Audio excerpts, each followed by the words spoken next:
Hi, I'm Matt from Off.road.cc, and today I've got the first ride report on this Salsa Cutthroat. So this is a bike that has quite a specific design, and that is for multi-day adventure and gravel events. Although, I've got to say, I think it's probably one that's a little bit more versatile than that. Now this is a bike, as you can see, it's been ridden by me. I've taken this on the Trans-Cambrian Trail in mid-Wales, which is a multi-day route, to put this through the paces on its first part of its first ride. So this bike now has been updated for 2021. This particular version is the GRX 2x, and the big difference that we've got over previous generations is the use of a double chain set throughout, and also a few other parts that have been changed. This has a full mechanical group set, so 2x on the front with a 46/30 chain set and an 11/34 on the back. Now that's sort of drivetrain that you might have expected from a mountain bike maybe 20 years ago, or even perhaps less than that. And when you look at this bike, there are a lot of mountain bike inspired components on this bike, and also a lot of mountain bike parts fitted to this bike as standard. If you think of gravel riding as a spectrum with road bikes on one side and mountain bikes on the other, this is definitely edging more towards mountain bikes. The geometry even is designed that if you wanted to, you can fit a 100mm travel cross-country fork to this bike. The axle to crown and how the geometry is set up allows that to happen. Other key features, this is a head tube angle of 69 degrees. That's not something that you'll find on many cross-country bikes now even, let alone gravel bikes. Tyre clearance is also massive. We've got 2.2-inch tyres. These are Terrawood Sparwood tyres, and still acres of tyre clearance on this bike. Top tube is sloping, there's plenty of tyre clearance, and although this frame bag, as you can see, is fitted, it's not included with the bike, but this is something that Salsa make, and they make specifically for this frame and specific for each size of frame that they have. Another nice thing with this frame bag is all of these points where the bag attaches to are screw in. You've got thumb connectors, so there's about 10 points where this bag connects. It makes for a really nice clean fit. This has got a bungee cord on top, but that's not required for this bike, just to show where it goes. Then goes on to some of the other points on this bike. The mounts that this has available, and the available points that you have to carry luggage is just, whatever you want to carry on this bike, you can do. So as you can see, this is fitted with 3-bolt anything cages. Now these I've left on after the ride, after doing the Trans-Cambrian to show. So the Salsa bags and Salsa cages are fitted. Again, they don't come as standard, but so you have the 3-bolt anything cages there. The fork has dynamo cable routing should you wish to run a dynamo light or dynamo to charge some batteries. You have a point on the top tube to fit a bag there. You also have underneath on the down tube 2 points. So on a lot of bikes you'll see one. This has a second point underneath. So you can actually fit 2 positions underneath the down tube. What I will say is on this one that's nearest the wheel, the clearance is quite tight on that one. I wasn't able to fit a spares bottle as I like to on this, but you would be able to on the one underneath. There are also rack mount points on the back should you wish to carry a rack mount, although the majority of people using this bike will probably opt for a bike packing bag from the saddle. Some of the parts that have been specified for this bike show that this has been designed for multi-day adventures, and multi-day adventures where perhaps help and support isn't likely to be available. So you have things fitted like Shimano hubs. It's not very often you'll see a bike that comes specified with Shimano XT hubs. They are known for being very reliable. They're not the lightest, but they are reliable, and you can also rebuild them and fix them relatively easily, or there'll be more bike shops which will have parts to fix these than most other wheels. Also, the rims chosen, these have got eyelets on them with a relatively wide 25mm internal rim width.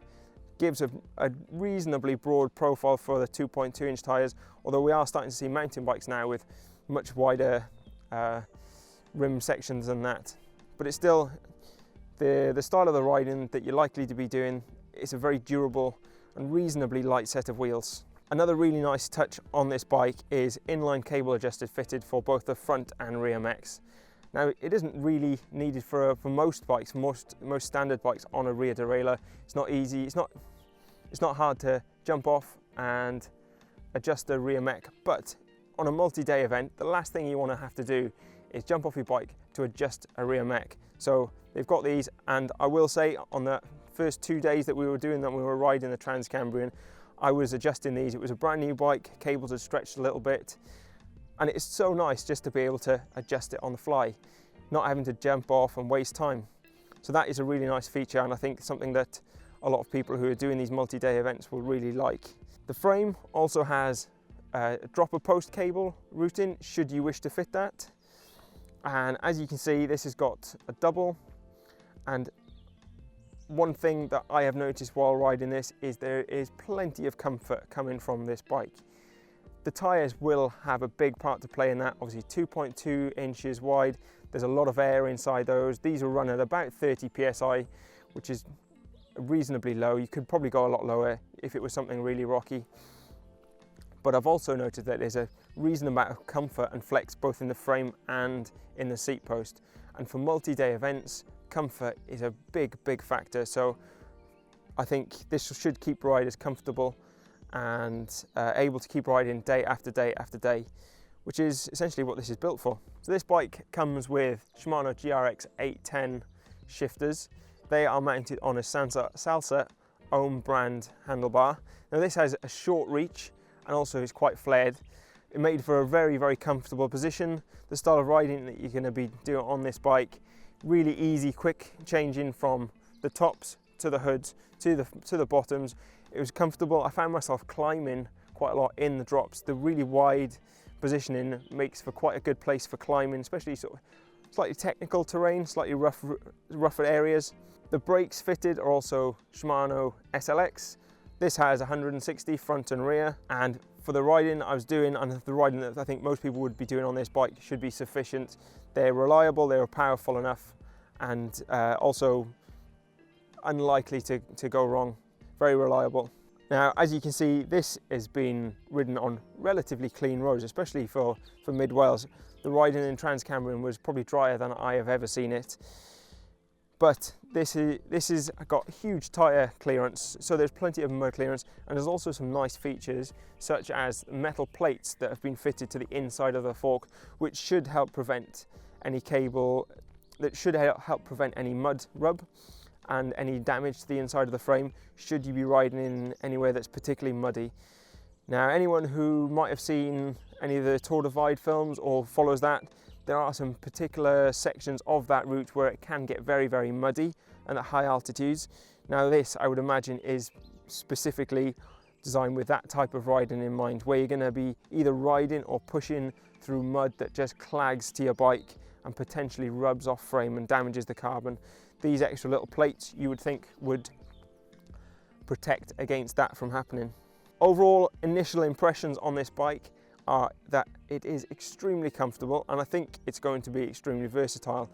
I say I've only had those 2 days, 2 very big and 2 full days on this bike, but only on a very specific type of terrain. The plan now is to see how this might adapt to more general riding, to see if this can do multi-day events and these big adventures, as well as maybe your single-day gravel events and rides and general bike packing. And just to see where the limits of this bike may be. Are the tyres too wide for general riding, or could you fit even more aggressive tyres and take it on even more technical riding? It'd been really nice to see where this might be able to get to, and to see how close to mountain bike trails that you might be able to ride. So keep an eye on Off-Road.cc for a full review on this in the weeks ahead. Hopefully you've enjoyed this video, and if you had, please subscribe for more videos like this. And if you've got either a old mountain bike that you are converting, or something similar which is mountain bike inspired, which you're doing gravel and bike packing on, be really keen to hear what other people think of this bike and what they've got on, and where the whole gravel area is going. What is best for bike packing? Is it a mountain bike? Is it a gravel bike?